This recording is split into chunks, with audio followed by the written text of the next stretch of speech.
Welcome back. Thank you. Still having fun? Yay, fantastic. Time for more mathematically crafted fun with our Professor Emeritus of Geometry and Acting Provost, Professor Sarah Hart.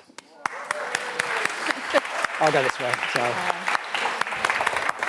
So, this is such a great day. Thank you, Milton. You're amazing. We're having a wonderful time, and we're going to continue because we're going to talk about the links between mathematics and music, which go back thousands of years. And you know, even in terms of the subjects, the disciplines that in ancient Greece were thought to be the ones you should study, they are linked together, mathematics and music, inextricably. You've got the quadrivium that has arithmetic and geometry and music and astronomy, and we've actually got all of those in this hour and the next one, so it's the perfect way to finish the day. And in fact, thinking of those four subjects, arithmetic is number, geometry is number in space, traditionally, music is number in time. And astronomy is number in time and space. So you've got everything's perfectly aligned and it's all marvelous, just as I like it. So we're going to today explore together in this session just kind of three ways in which mathematics and music are linked together. And it's really a fundamental connection. The great mathematician Leibniz said that music is the mathematics we're doing when we're not consciously thinking about mathematics. And the really first fundamental part of that is rhythm, because that's just counting, really, whether or not we notice that we're doing it. So, okay, sorry about the pun, couldn't resist. When we are making music, the most fundamental kind of rhythmic pattern we might do is something alternating with nothing, or a stress and then an unstressed thing. So there's a kind of binary thing that happens. And when you might make that more complicated, you might repeat that pattern. So we might get da-dum, da-dum, da-dum. Maybe you do a few of those in a row, so we can see we get 2 beats quite naturally, 4 beats quite naturally. But there are other patterns that we develop to give our music a rhythm. So we might think about waltzes that have 3 beats in a bar. As I'm showing you there, you might have 4 beats in a bar, or perhaps you might have 4 beats in a bar where where 2 of them are stressed. So you might have a sort of a heavier stress and then a lighter stress. These are all patterns where it's repeating in a very even way, because we're trying to, in the top one, we've got 9 beats total, 3 of them are stressed, and 3 goes into 9 exactly. And the next one, you've got, what's that? You've got 12 beats total, and 3 of them are stressed. 3 goes into 12 exactly. So it's all very nice. But sometimes we might want to have a different pattern. We might want to do something a bit more groovy, and we might want to fit a number of stressed beats into a total number that doesn't divide exactly. And here, mathematics actually has got an algorithm that dates back all the way to Euclid at least, that turns out to be incredibly relevant to music and predicts all of the most common rhythmic patterns that are used. I'm going to say all, almost all, just in case someone will come and tell me there's a 19-beat rhythm that doesn't fit. Probably is. Did Euclid model that for music? No. Okay. No. He was interested in a very simple mathematical problem, and that is, so with prime numbers, if you want to get a pair of very large numbers and you want to know whether they've got any factors in common, it's quite hard to do that when the numbers are big, because you can't just factorize them. Factorizing big numbers is hard. So there's a lovely little algorithm that doesn't require you to do that. It's called the Euclidean algorithm. Oh, I've got some examples. I didn't know. Forget everything you have just heard. Yes, da-da-da. Right, this is what I'm talking about, yes? That piece of music, which you may or may not recognize, is by an obscure band from the distant past, has 7 beats in every bar and 3 of them are stressed, right? So this is what we're talking about. What are the possibilities for that? Okay, so this algorithm finds the greatest common divisor of 2 numbers. That's what Euclid was using it for. Because the issue is you've got 7, you can't divide it equally. Yeah, you can't divide 7 equally into 3, right? So you can't have like one on, one off, or something like that. So what are you going to do? It's like a problem of fairness, right? It's about fairness. So this algorithm originally is about finding the greatest common divisor of two numbers. And so when you do this, you don't have to, these happen to be prime. But imagine they're huge numbers and we can't do that. So the rule says just divide by the smaller one, you get a remainder. So 13 is twice 5 and a remainder. And now, anything that divides both 13 and 5 must also divide 5 and 3, because if it goes into the 13 and the 5, then whatever it is also goes into 3. Not many options at this point, but then you just repeat with the smaller number and the remainder. 1 lot of 3 plus 2, and you keep going. 3 is 1 lot of 2, remainder 1.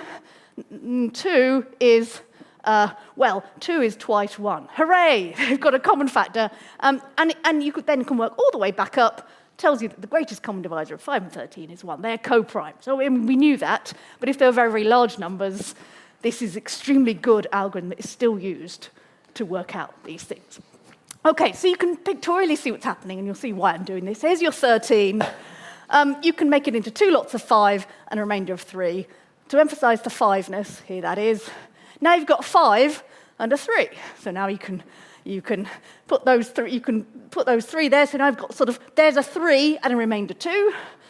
And then let's go to the next step. And here we've got that 2, remainder 1, right? Sort of visually, that's what's happening.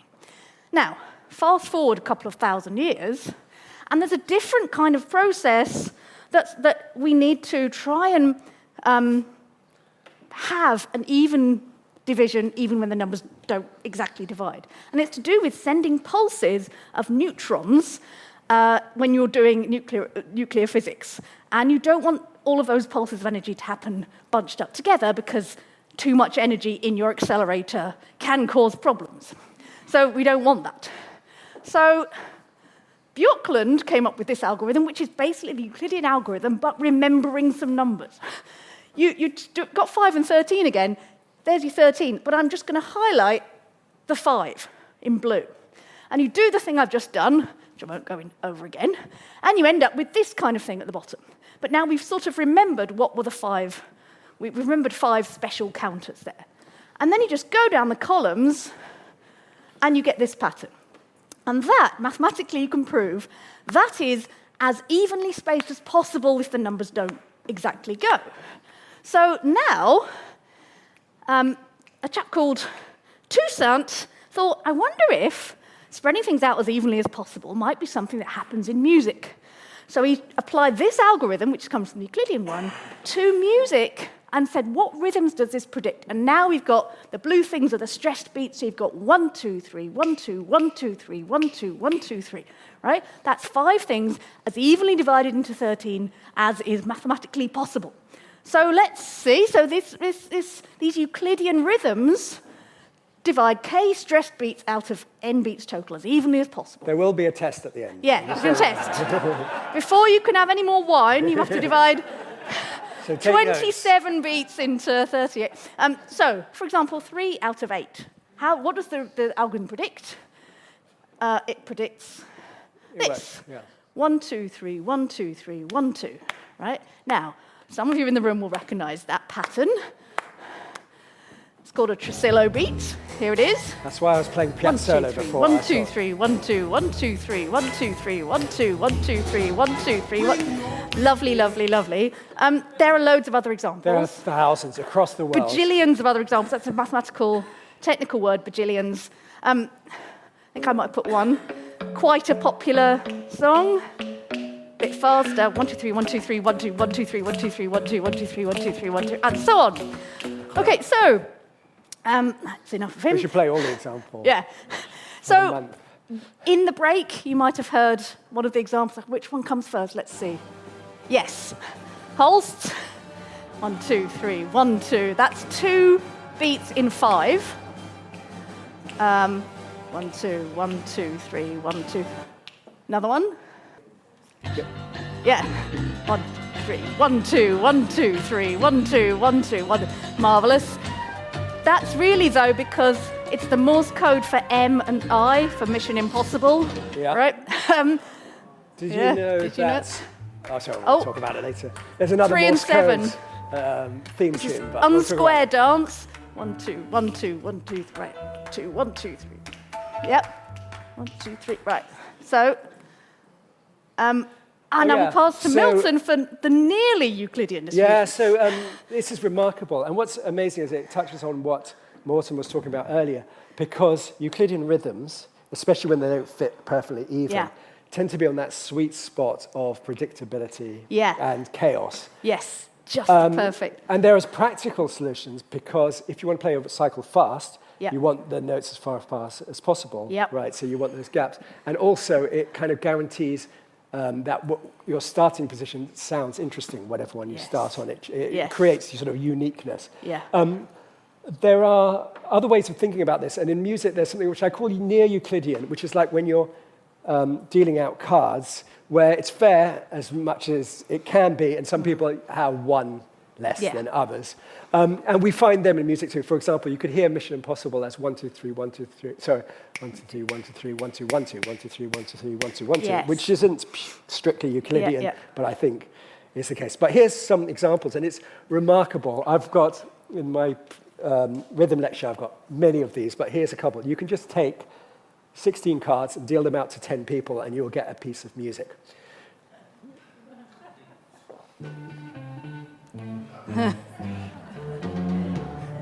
And in fact, you can rotate it or move these guys around and get another piece of music.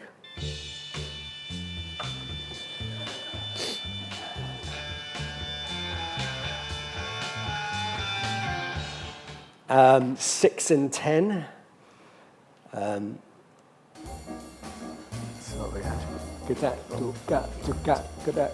don't think that's strictly, because the three long ones are close to each other, but it's still nice, right? It's still, and it's got, so there's an underneath that a true Euclidean rhythm, and then when you kind of divide it into two.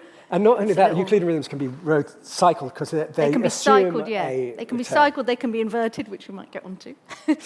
And, okay, we'll get to that later. Oh, you talk about Bulgarian dance, please. Yeah. It's so cool. Yeah. So this is a dance called an aksak dance from Bulgaria, but also they have it in Turkey, and this particular rhythm. And you also get it in Birkbeck's Blue Rondo a la Turk, which is a pun about Mozart, but it comes from a rhythm he heard in the street in Turkey. Yeah, they were on tour and they heard this, and he did a whole album. So listen to it. So it goes 1, 2, 1, 2, 1, 2, 1, 2, 3. So try and listen out for that as we go. 1, 2, 1, 2, 3, 1, 2, 1, 2, 1, 2, 1, 2, 3, 1, 2, 1, 2, 1, 2, 1, 2, 3, 1, 2, 1, 2, 1, 2, 1, 2, 3. And it's very step-based, so there are two steps. There's a step for 2 and a step for 3. Yeah, so that's, and it's really just gives this liltingness. It's more interesting than just eight beats. Okay, what's next? And someone else who was deeply influenced by these is Bartók, who spent much of his life transcribing music. He went around with heavy phonographic equipment, took it home and did extraordinary deep analysis of it, and was the first, I think, to make up this additive meter notation. You see, normally we see 4/4 as it's a certain number of beats in a bar, but this is more accurate because it's telling you where the stresses are. Yeah. And this happens when it's in 7, but you notice he does it in 4/4 because it's got a tresillo embedded within it. And what's super beautiful about this is that they're very fertile. For example, if we take something like this,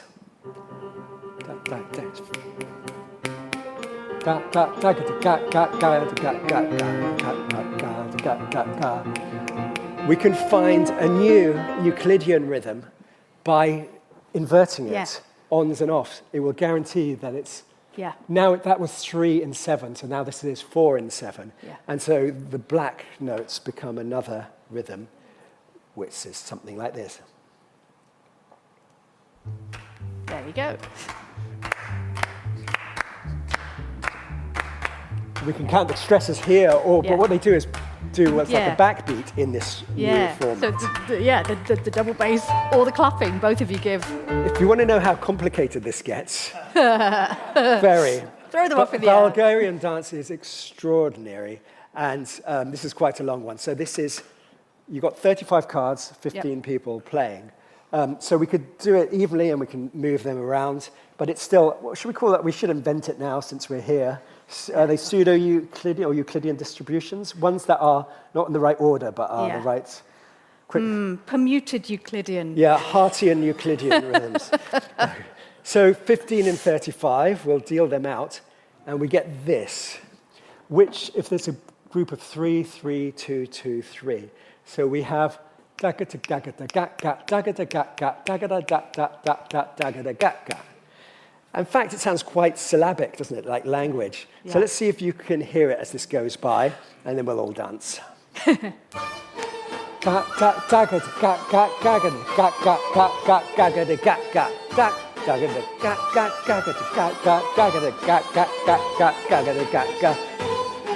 that's the third bar we're on now. That's amazing. The cycle again. So that's going to be months of practice, right, to get that, right. Oh, I love this. I use this too. Okay, so this is our final example, I think, of the rhythms. This is 7 stressed beats out of 12. And this example is from a dance with these Ghanaian musicians, and I tried to, I'm not as good as Milton at my slides, but I tried to make it so that we can see these things being stressed as you, so try and listen out for it. It's once you get your ear into it.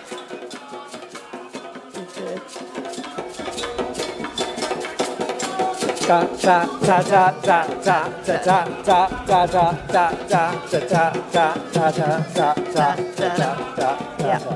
what I like about this as well, because it shows, when you look at that pattern there, that's why I sort of did it like it's a bit suggestively, there is another link to music. Isn't it extraordinary? Isn't it great? Because does it work here? Does it work? I hope so. Well, we can explain it if it's there. Yeah, beautiful. That's also the pattern You've been staring at a Euclidean and you've been staring at it all day. So that's another link. And actually, that suggests that there might be these parallels, because maybe we want unevenness. Yeah. Because if we want a 7 in 12, we could have a scale like this. Yeah. Which doesn't give what melodies like is commonality of distances, like two types of gaps, and that's what it guarantees. And what's really lovely about this is that if we think about this, it can generate modes, right? But the same happens. So there are various African timelines, which are rotations of the agbekor, like Steve Rice clapping music is the 5th rotation of it. And this maths that happens in the body is extraordinary. And in fact, I think music relies on this fight of mathematical problems. One I love is the idea, if we think we're in a binary meter, and what I mean by that is groups of 2, 4, 8, 16, not 12, anything that's pure duple. Now, Sarah will explain to you why, but it's impossible to fit 3 neatly into a binary meter because primes and something. Primes and something, Yes. Like if you factorize something and it's only got 2s in it, powers of 2, it's always going to be an even number. Yeah, anything you do with 3s, odd number. So it's just not going to work. But it doesn't stop musicians trying. No, it does not. And so here's a valiant effort from Duke Ellington. That's a group of 3. Let's do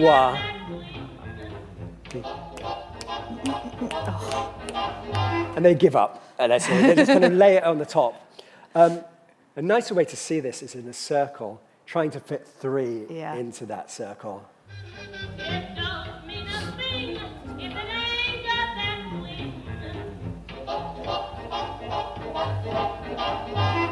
Oh, I give up. But the prize for trying goes to Bill Withers, who puts the groups of 3 across loads and loads of beats. He can't do, you see, he starts right on the beat. I know. He goes twice round, and he gets to this layer here. He starts here, I know. It comes round, it comes to here, and he realizes that he's not going to make it. So he just stretches to this no as it lands on that point here. That is pure mathematical and musical intuition in one. So musicians are mathematicians. Yes, they are. Absolutely. In fact, as the Thelonious Monk said, all musicians are subconsciously mathematicians, which I only think is wrong in that some of them are consciously mathematicians. His middle name? Sphere. We love him.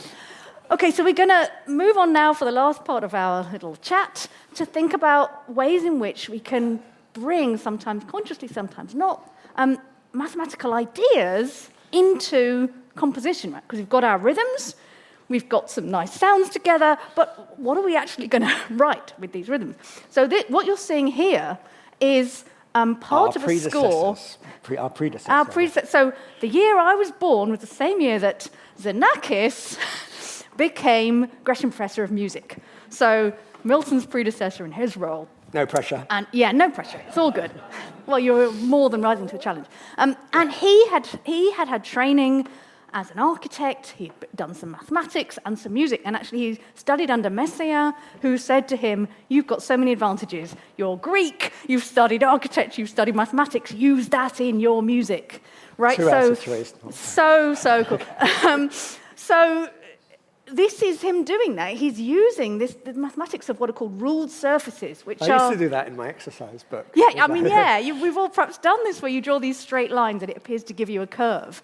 And you see this in the kind of architecture of Corbusier, which, of course, Xenakis also was involved with. And these are glissandi, right? So he's just making this beautiful geometric thing into music. So that's one way you can do things. You can use a visual bit of geometry in your music. But also Xenakis used probability as a framework for composition. And you shouldn't be like hide-bound to the framework you give yourself. It's an inspiration. It's a spur to creativity. Like when you write a sonnet, for instance, those restrictions on the rhythms and the number of lines and the rhymes don't stop you thinking of a good poem, and it's the same with mathematical constraints in music. So what Xenakis did, it's this lovely interplay between randomness and structure. He used probability distribution, called the Poisson distribution, in this composition. And so in this, here's a formula, don't worry about it. If you don't like it, we can just glide over it. Poisson distribution is basically a statistical distribution. It predicts how many times quite a rare event will occur in a given time period. Basically, it will occur randomly, but over a long period of time, you might expect 3 hurricanes a year or something like that kind of thing. So there's the formula, and it predicts how often this thing will occur per unit time. So he used that, he put in his particular numbers, and the events he wanted to say how often they would be were what he called clouds of sound, right? So there's some artistic interpretation possible in what's a cloud of sound. But he said, okay, in any given time period, I'm going to have like 28 of these clouds of sound because that's what's predicted by this probability distribution. And that was a framework for his composition within which he could be creative. So there they are, 28 units of time. We had 7 instruments. That makes 196 places where sounds may or may not happen. And in his, he set the number at 0.6. There's 0.6 of a sound in every unit of time. So in every 2 units, you might have either 0 or 1, something like this. Okay, so there we are. Here's some of it. Hopefully you can count. All the way home. Just count the events. You can hear it. But this is a framework for the composition. It's not the last time, or even the first time, that randomness has been used in music. We need to call the advertising standards people, because in the 18th century there was a game or a thing you could buy that would purported to produce an infinite number of Haydn minuets. Infinite number. That's quite a big number.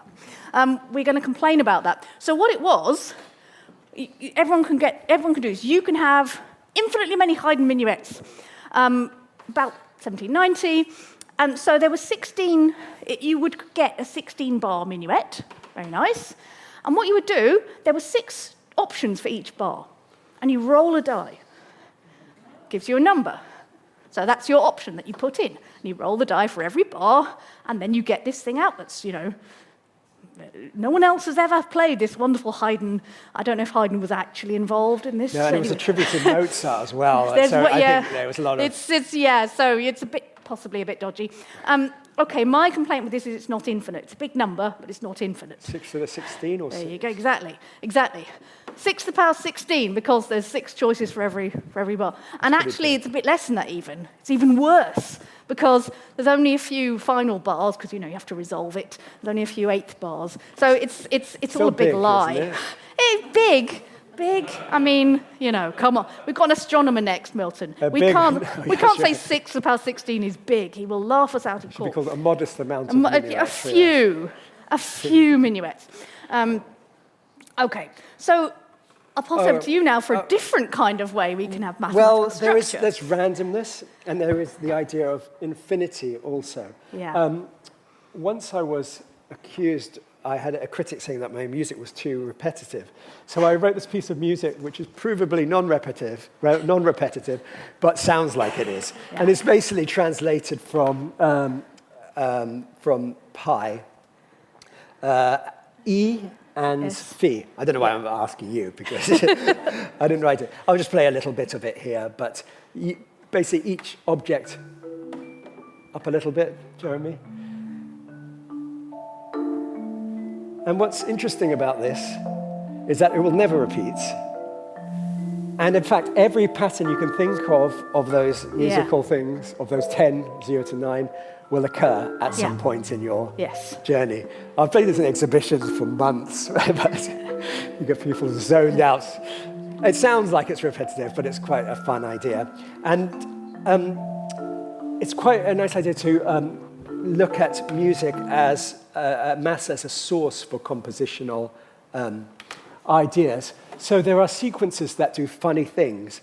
I feel bad talking next to Sarah, but numbers misbehave. They're just weird.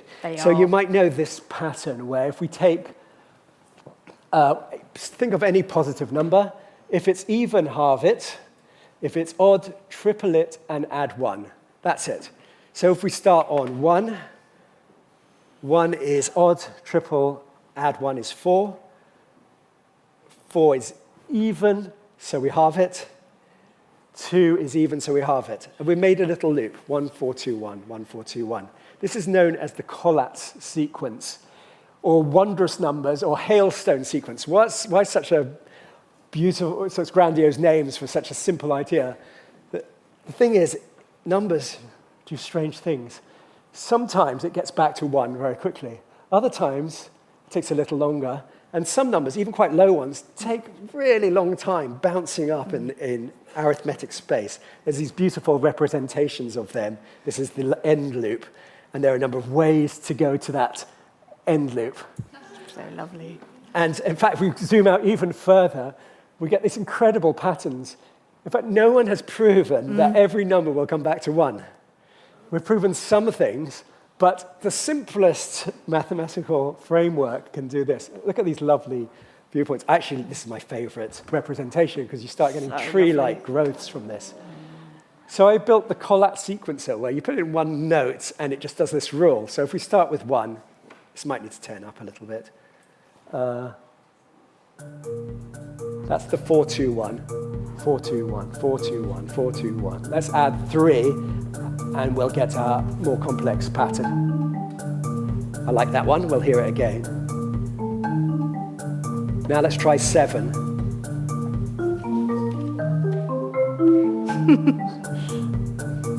'78's my favorite. Yeah. I haven't checked all quintillion. It's trying to come back, and then it catches a flurry. And then you can hear the familiar endpoint. And 27 is famously the low, super long. Yeah. I don't think we have time to let it come down.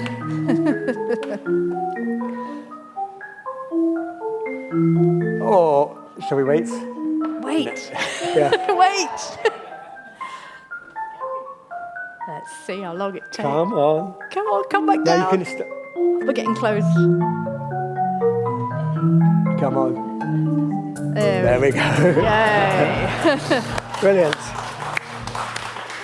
I'm not sure we have time for this, but me and my wife wrote a bossa nova explaining and made from the Fibonacci sequence. Let's finish with that, and then people can think of questions. Yeah, how about that? Let's do that.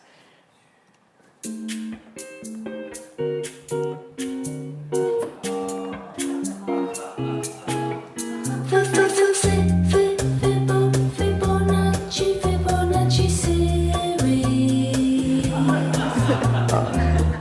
1, 2, 3, 5, 8, 13, 21, 34, 55.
34, 55, 89, 144, 233, 233, 377, 610, on and on. I do sleep sometimes, I promise.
Thank you very much, Sarah Hart.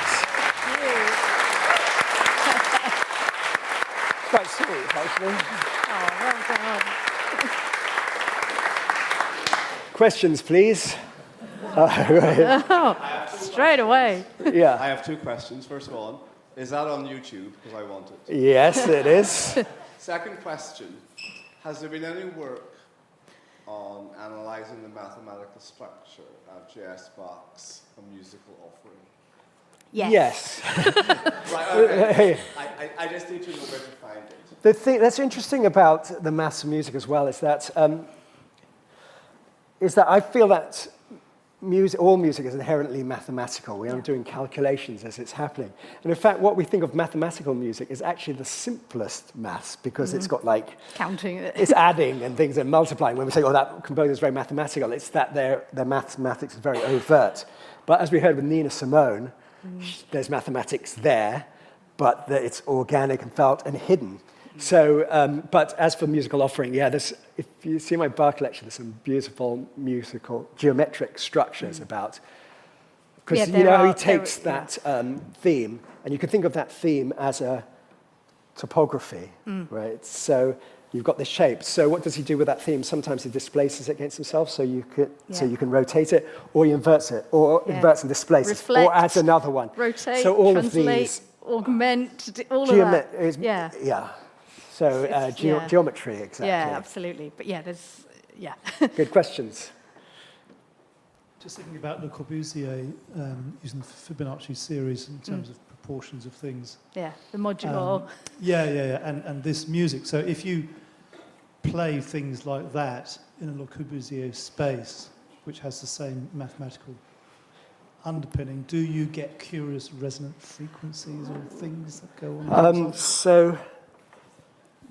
As I said in the song, there's actually a lot of overblowing of and fudging of Fibonacci points, because actually we experience like I don't know how strong it is for photography. Maybe people can tell me if it is, but there are all sorts of satisfying divisions. So I want to add some skepticism. And also there's some skepticism when if something's very long, we lose track of time. Our sense of time morphs as we listen to something. However, making music from architecture and vice versa is absolutely a beautiful idea. And indeed, every architectural space is a sense of proportions and it has a resonant frequency. So if you know Alvin Lucius, I'm Sitting in a Room, Yes, oh, God, that's so amazing. which is an incredible piece where I'll do a quick version, but he speaks and you re-record it and play it back in the room, and eventually it dissolves into the fabric of the room and it becomes the harmonies of the room. Yeah. So yes, everything, I mean, I hope what's coming across is that everything has musicality. Yeah, and you can take anything as an inspiration to make me, I mean, millimetrization, right? And skylines and taking those, geometry, topography, and turning those things into music. Essentially, because you can turn musical things into numbers. You can turn pitches into numbers, the numbers from 0 to 11, right, give you the 12 pitches in an octave, but you can turn durations, you can turn kind of dynamics, all of these things can be made into numbers, and if you've got numbers, you can then play with sequences, you can make Fibonacci and it works sequences. both ways, because I think that the Agberkor was solving an issue, which is how do you keep people playing fast, each of them playing an interesting pattern that lasts a long time. Yes. And the solution is that you spread things out evenly as possible. So you can, and so maths gives us insight into musical solutions. Yeah. And then, of course, there are people who take maths as an inspiration to make music. But what's interesting is that what people do intuitively, like Bill Withers, that's wholly mathematical. You say he had a remainder, and he felt you could hear him feel it, and he knows that he has to hold on to it. So he was just doing simple algebra and resolving. But that's why I think it's like a bodily maths. Musicians start to, you don't count bars, but you certainly feel them, and you can bet your house that the 4 bars have gone by without counting it. Yeah. Thank you for your talk. I have a question about the writing process, like composition-wise, and what does it mean in relation to how composers have that kind of subconscious mathematical brain? What does it mean when they say that they're writing from ear? Writing by ear. Well, I think that, for example, if I play this chord and I play this, there's something sad about that move here. And the reason is it's coming, the notes are derived from a parallel scale that has gone down fifths. So there's something about this that mirrors onto our sense of emotional travel. So if I go up fifths, I feel hope, and then I might go back to normal fifth, and then sadder, and then a revelation. So it's like a sequence of things that happen in your life and the feeling that you get from them. Now, most composers, even the highly mathematical ones, are very intuitive. Oh, yeah. Because you choose it because it's right. I mean, there are some people who set it and forget it, but then even in all these sonifications I do, I adjust the sonification so it makes sense if something is spoken. So, composers are listeners also. They just have that hidden witchcraft of being able to I mean, and process. No really good composer is constrained by any kind of framework that they use. So Schoenberg famously said, he's got 8-tone music and 12-tone rows and things, but he said, I compose 12-tone music. I don't compose 12-tone music, right? Yeah. He wants it to be a good piece of music, ultimately. And Schoenberg gets a lot of flack, but if you hear his work he was doing in his early 20s, it's just absolutely incredible late romantic. It reminds me of Picasso, who as a teenager could do natural painting, then went on to do that stuff. So it's a similar idea where he found a new way of saying things, and it's not for everybody. Yeah, and you can explore these new ideas. Like, so Hindemith's another one, Ludus Tonalis, he's doing different things inspired by Bach, and he does wonderful things like at the beginning and the end they're a mirror image of each other, but it still sounds to me, I love that, and but everyone's got their own place. It's like with art, there's a level of abstraction that you like. But there's a satisfying beauty when you find out Arvo Pärt Spiegel, and Spiegel is in fact mirrors in mirrors all the way through. So and when the mathematics are not on the surface, but they are completely there, there's something really elegant about that. Yes, absolutely. On the screen behind you, powerful. at the bottom of the screen, there's a mysterious number, 1.4. Oh, great. Yes, Very thank good. you. Is that the 12th root of 2? It There, is. very good. Excellent, You yes, get the good special work. prize. Special extra glass of wine for you. So, we were talking about the just intonation and multiplying by 2 or by 3. So, if you want to get to an octave in 12 steps evenly, Yes. then it's the 12th root of 2. Yeah. So, that's 5.9%, 0.94%. And if you take a guitar, the first fret is 5.9% of the rest of it, Yeah. the next fret is 5.9% of the rest of it, and so on. Yeah. So yeah, we That's where snuck that in comes from. there, and that was fun. We didn't get time to talk about it, but there's been this attempt to catalogue all musical material. And if you could say all the notes on the piano, but you get to the power of 88, which is stupid. But if you think about just 12 notes, regardless of octave, then you can think of it as geometry and shapes, and there's wonderful things that emerge in that space also for another lecture. I'm Yes, sure. another time. Yeah. If they let us come back another time. Next. That might be the last question, I think. We need to do Thank a little you. changeover. What do you think of the use of AI in composition of music?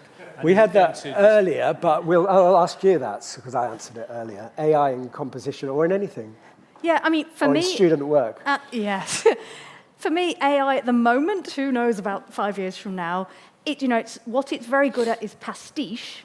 It'll make you something that looks very like or sounds very like something that there already is, but I don't think it's really doing amazingly exciting, original, new stuff yet. So if you can ask it to write a poem in the style of John Cooper Clarke, It's and quite good at all that it'll sort do of it, and it's very impressive and amusing. But ask it to write a poem or a piece of music itself, and it flails currently. So my view is, who knows what will happen?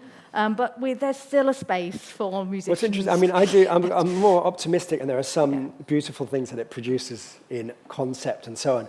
But it doesn't yet know that it is beautiful. It's still us saying, oh, that's valuable. Exactly, yes. I'm a future file, is that the right word? Yeah, And a me techno too, file. yeah. It's going to be incredible, but it's still us saying that's valuable, that's not. Yeah, And I think that's the same with AI music. yeah. Okay. That was the last one. Thank you so much to Professor Well, thank you Hart. to you.